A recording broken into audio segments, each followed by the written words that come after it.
Hello, Bayside. It's Dave Solano, and we're here at Dave's Corner. Today, we're at the corner of the 111th precinct here in Bayside. And Dave's Corner has been reaching out to the elected officials and some of the candidates who are running. And actually, we heard back from Elisa, who is running for New York State Senator. Her opposition is Senator John Liu. And it's really good to talk to her today because I think most people out there want to know about the issues and not all the rhetoric that's going on out there. So, Lisa, I've looked at your website and I'm glad to see that you have some of the most important topics here that are of concern to a lot of our Baysiders. And the first one I want to talk about is restoring the education system. And you're familiar with the Department of Ed, as am I, being on the Community Board 11 Education Committee. It's a passion that I have and share. So what is it that we need to fix here with our education city in New York? Well, first of all, thank you so much for having me. I really appreciate that. Well, there's so much to fix that, I would have to give you a list and we can go over some of that right now. First of all, the chancellor is a disaster. Okay. He was flown in by Texas. He's not even a New Yorker. And he is making policies and changing around the system. He feels that the Chancellor Carranza feels that the specialized entrance exam is racist. So what he's doing is he has groups now that are going to be setting up and going over, like teachers and everything, going over, racial lines. And he's making like an equality class. He's spending a lot of money on this. And what he's saying is that basically 62% of the Asians do overachieve. And it's based on the merit system, which I strongly believe in. And what's happening is Carranza and company, and by the way, John Liu is the chairman on the DOE as well. They believe that this is a racist situation because the Asians are, for the most part, overachievers, and they're at 62%. I feel that that's being racist against the Asians, actually. If they are overachieving and they happen to be that group, so be it. I believe everyone that overachieves and studies and works hard should be entitled to get into any school they want. In fact, John Liu himself went to Bronx Science. So how can we take away that right to other people because they're Asian? That to me is disgusting, actually, and horrific.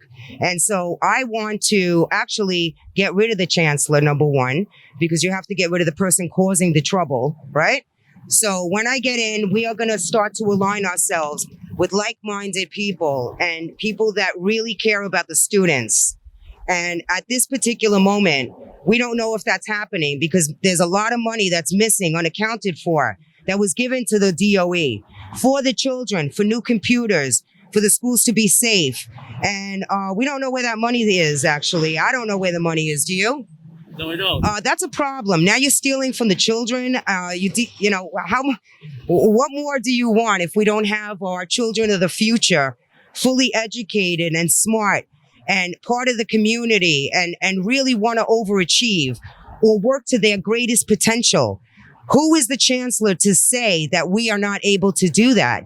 That is unacceptable in my book, and he will be removed and replaced with someone with better values and a better compass. To your point, I know I've heard from a lot of educators, there is so much money being spent on this equality initiative, right, whatever the name of it is, that it's disgusting to some of the administrators who have to try to make ends meet. Right. So again, the issue of funding and how we're spending our money is important. I just noticed from the New York State Senate that one of their initiatives now is to tell New York City that we should be doing remote learning. Right. And we know what's happened with that. So why don't you talk a second on that? Great question. Thank you for asking. Thank you for bringing that up. So John Liu was dancing around in February with no mask and telling everybody to go out for the Chinese New Year. And it was on Fox News and other stations and so forth. And then now all of a sudden he's got a mask on and he wants everybody remote learning. You know what? They're a hot mess. Okay. They have no idea what they're doing. They have no plan. They have no structure. They don't know. They don't even have the remote planning in place to be able to properly get it going. And children, listen, if we practice safety, okay, then we can get the kids back to school with a lot of safeguards and a lot of, masks and social distancing and so forth. History shows that it's very important for the students to be consistent. It's very important for them to continue their activities, because what happens is you lose it after a while. And then, so if we go this year, what's going to happen next year and the next year? How long are we going to deal with this virus? What's the agenda? And why is it that nobody has a plan, a good solid plan that we can hang our hat on? Right now, it's just a lot of talking, and they're so focused about, this racial thing, that they're not even focused about the children. They forgot about the children, guys.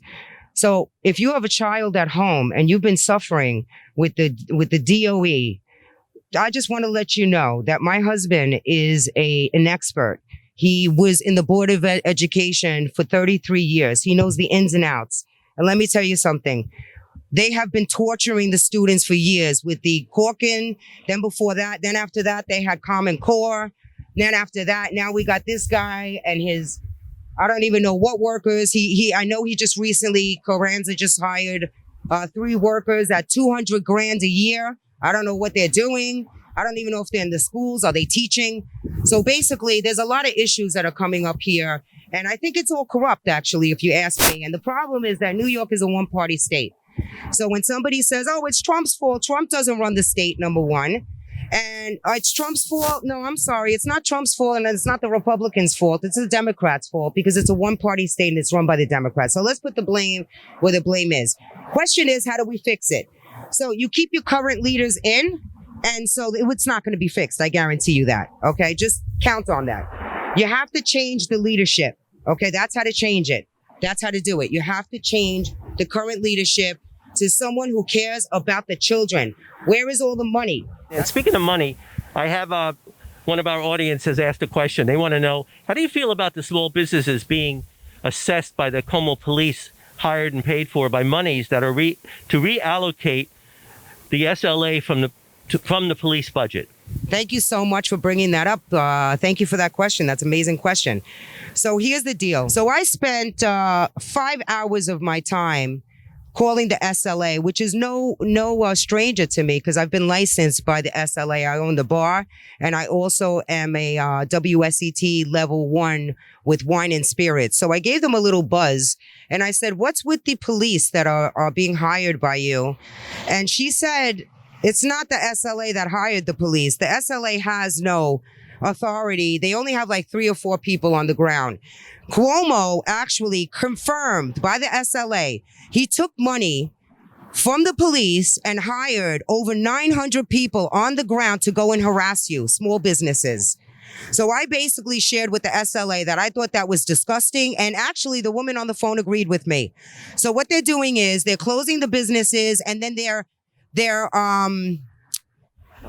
fining you over $30,000 or $40,000. It's actually, what would you call that? What would you call that? Ransom. So they have the businesses at ransom. So what happens is we definitely have to get rid of Cuomo, because he's a big problem.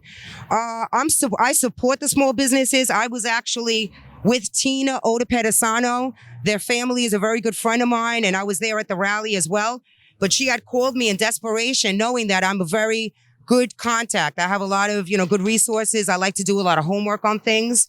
And I told her, you need to hire a lawyer immediately and get a lawsuit going. And per my advice, she went ahead and she did hire a lawyer. And now they're in litigation for over, I believe, $2 billion. And the lawsuit's looking very good. And so Cuomo's trying to destroy businesses. And I would say I don't know why, but I really do know why. And it was really on the recap on the president debate that Biden really spilt all the beans and went over a whole list of things that he blamed Trump for, when in fact, it's not Trump's fault about the virus. Okay, he did the very best he could. And so, yeah, that's where we're at. Our elected officials, they vote the party, not what the people want. So what have you talked to? You've been out on the street talking to people. What has been your feedback from the people you've been talking to? Well, it's very clear. First of all, I work for the people. Okay, I work for my community. I work for my citizens. That's who I'm hired to work for. That's who I work for, number one. Number two, I feel that it's not about party lines at this point. Senator Lou may be a nice guy, and I heard he is a nice guy. I'm not going to take that from him. But you're just not aligned with our values, my friend. We believe in law and order. We believe in good education. We believe in fairness. We believe in the merit system. We believe in safety and security. We believe in the quality of life. And these bills and laws that have been passed are not aligned with our values. I'm very sorry about that. So when you go out and choose, you want to choose who you think is best for you, not about the party line. And, I get a lot of great positive feedback going to the Democratic doors. Most of them are very upset about the current laws. They're in on it. They've been reading it. But more importantly, I am on 3 lines. I'm on the Republican, conservative, and on a different line that's called Save Our City, which is an independent line. So it's not attached to any party. And the reason why I did that is because I'm not any party. I work for you. I work for the citizens of Queens. I'm not a politician. I'm just a really strong person who wants to share my value system. I think is aligned with yours, and I want to be a voice for the people. I want you to rely on me in Albany so that I can make things happen for you and I can protect you and keep your quality of life exactly where it should be. And that's basically the whole thing. And that's the purpose of us having Dave's Corner.